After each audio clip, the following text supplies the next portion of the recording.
Welcome in, everyone, to another edition of the GSMC College Football Podcast, brought to you by GSMC Sports Network. I'm your host, as always, Tommy Brzee. It is Wednesday, January 29th around here, and we have a great show for you today. It is going to be all NFL draft stuff today, so we'll do a little bit of overview to start, then we'll get into all the top 10 quarterbacks as I see it, a very tough list to put together, but feel pretty good about the list that I have.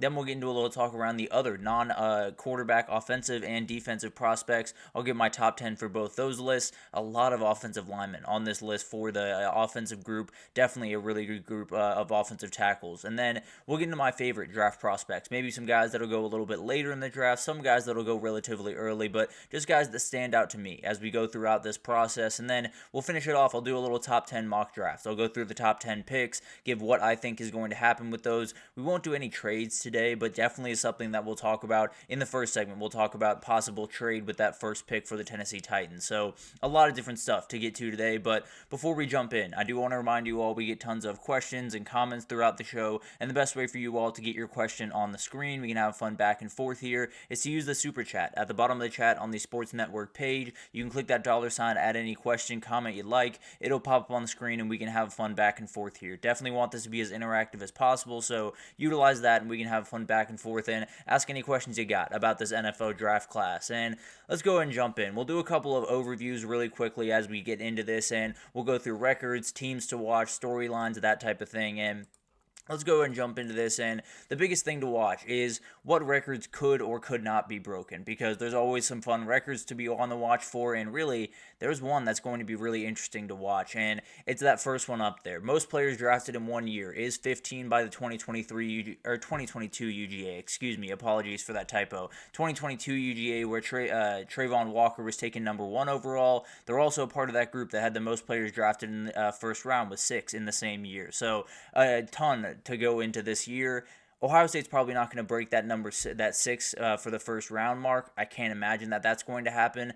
The 15 players total is a very interesting one to watch. Ohio State has so many guys that are going to get drafted in this class, and I think when you look at it, it's pretty close to that number, that 15 number. Now, there are a couple of guys that'll have to make their way in for this to happen, but that's definitely one to watch, and one Ohio State could definitely push for this time around. The 5 national title winners having a streak of the most draft picks in a row, it's going to be 6. I can almost promise you that Ohio State will have the most draft picks this year. That was probably going to be the case even if they didn't win the national title, if I'm being totally honest. So a lot of different things going into this, but overall, it feels like a record could be broken. They could possibly get to 16 guys drafted from this Ohio State group, and it would be quite the moment. In terms of the first round, I don't think anyone's touching that number this year. A lot of spread out guys, and I just can't imagine Ohio State or anyone else is going to be able to sneak 6 guys into the first round. So those are the records that you're going to want to watch for. The only one that's really going to be broken here is maybe that first one. Most players drafted in 1 year. That'll be an awesome thing to watch if they can get to 16 over that 2022 Georgia. Apologies for that typo. But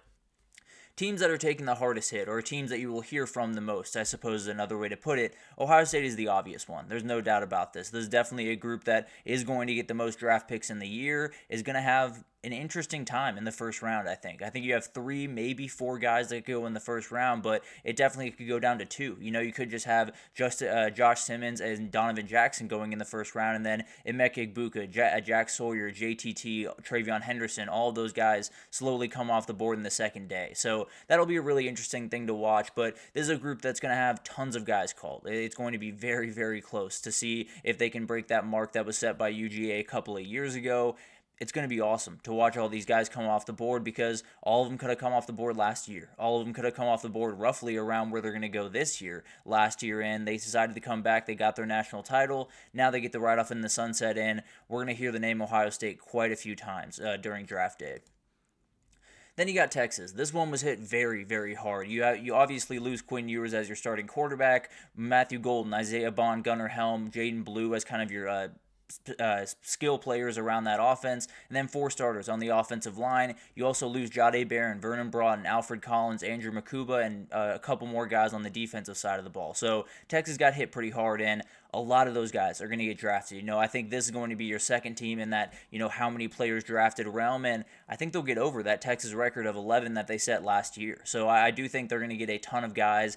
I think they'll probably get at least 3 first-rounders between Jahdae Barron, Cam Williams, Kelvin Banks, Matthew Golden, those type of guys. And then you'll see a ton of guys right after that, whether it's Quinn Ewers or Jaden Blue or Isaiah Bond, a couple of guys that definitely will go pretty early in the second round, maybe late in the first round, depending on how this draft process goes. But overall, this is going to be a team to watch. Maybe they will push for that 15 mark. The way that I counted it up, I feel like I've done this before, and I said 13 is roughly the number that I expect from Texas because I believe they have 16 guys in there, and I do think there are certain guys in there that could really jump up the boards and possibly get to that 13, maybe even 14 number, but that'll be something really interesting to watch.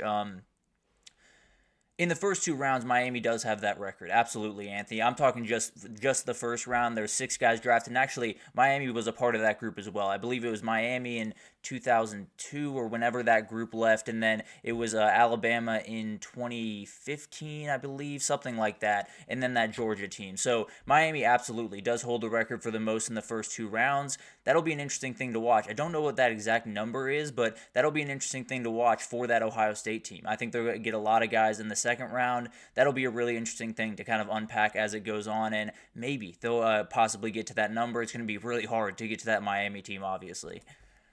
And then Notre Dame. This one's a little bit different because it doesn't necessarily have the sheer numbers of someone like Ohio State or Texas, but it does have the dudes. It does have a Riley Mills, a Mitchell Evans, Jack Kaiser, Howard Cross, obviously Xavier Watts, and you're going to hear these names called all over the place. Frankly, I don't know if you're going to hear any called on the opening night. I'll be totally honest. Now, Benjamin Morrison and Xavier Watts could find their way up into there, but I don't know. With that injury to Benjamin Morrison and Xavier Watts being behind guys like Malachi Starks and a couple of corners that could be kind of dynamic and play safety, it might be a little hard for him to make up that ground. Now, I do think he's plenty talented, and if you took him in the first round, I would not turn my nose up at you by any means. So that'll be an interesting thing to watch. I think Riley Mills, Mitchell Evans, Jack Kaiser is a guy I cannot wait to see, and it's going to be really, really cool to see all of that unfold, and definitely some really incredible things that can happen from that. But when we get into, and then obviously Notre Dame, you're not losing huge pieces, or you're not losing a ton of pieces, you're losing the real bedrock pieces that you have on that team. So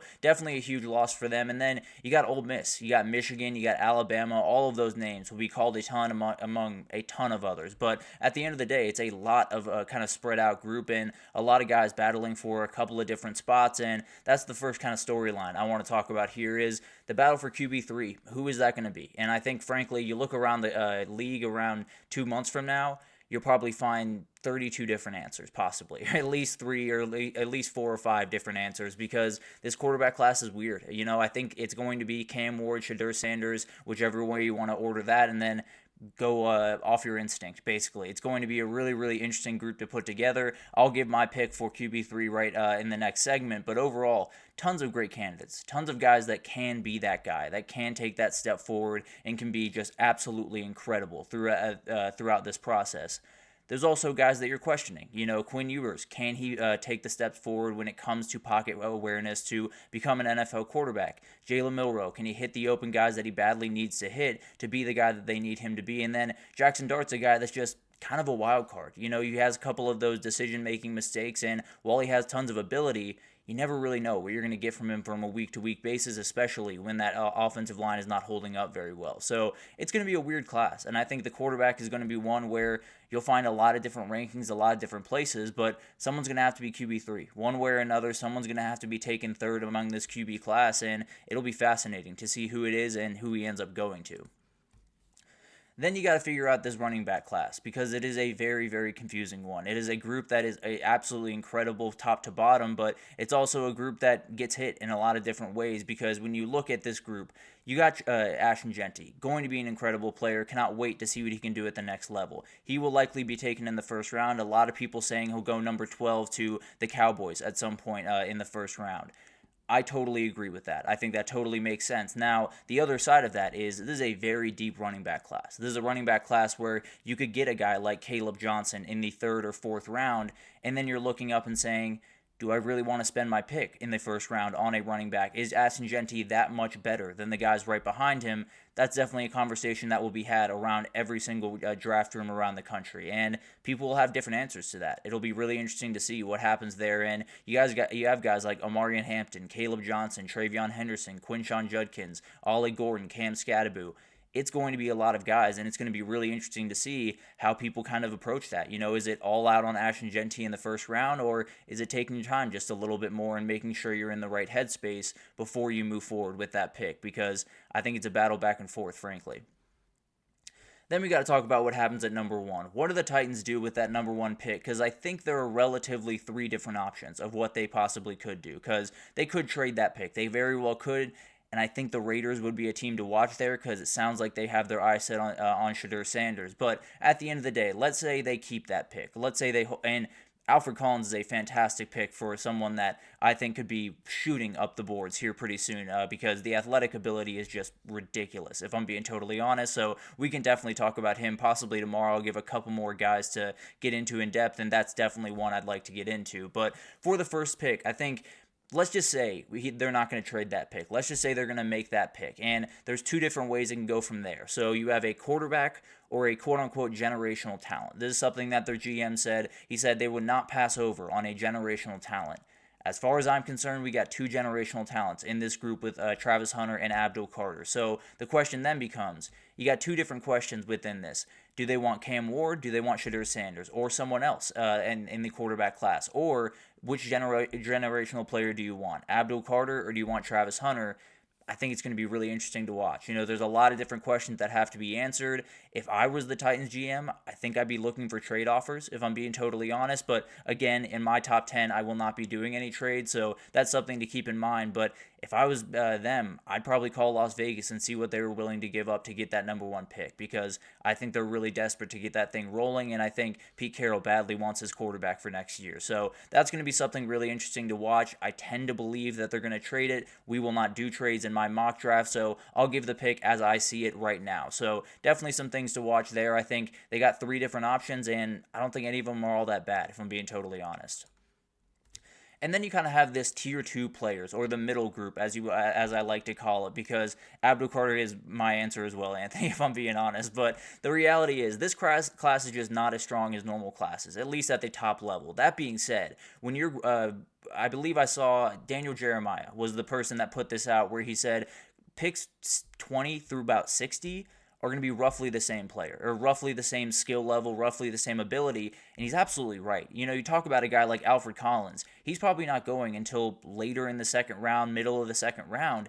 You could make the argument that he's roughly as good as a couple of defensive tackles or a couple of the other defenders that are going to go late in the first round. So I think there's an ability to say, maybe we'll sit on a pick. Maybe Matthew Golden is someone sitting there at number 26 for the Steelers, let's just say.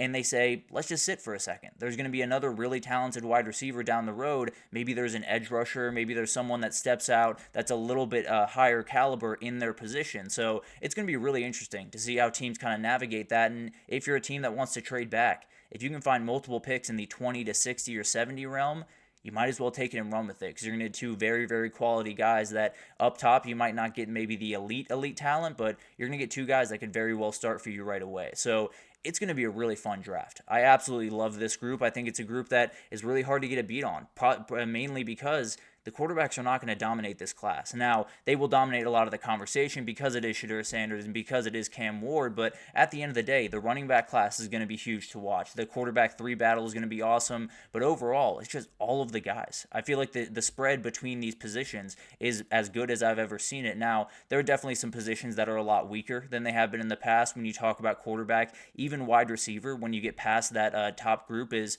not necessarily elite by any means, but I do think it's a really fun class, and it's going to force a lot of these GMs to figure out some different ways to go about this, figure out some different ways to look at these players and make sure you're getting the right guy and not passing over on someone that's going to be special, because a lot of these guys look special and a lot of these guys look questionable in a lot of different ways. So it's going to be awesome, and frankly, I think the teams that win out in this draft are just the teams that evaluate talent the best, because it's a lot of talent and it's very, very hard to evaluate these guys as of right now. But let's take our first break here, and when we come back, let's talk about the top 10 quarterbacks in this NFL draft. I gave my rankings, and feel pretty good about him. I definitely have some differences from all the people that are, NFL draft quote-unquote experts, if you will. I definitely have some differences from them, but I'll break it down right after this, so stick with us.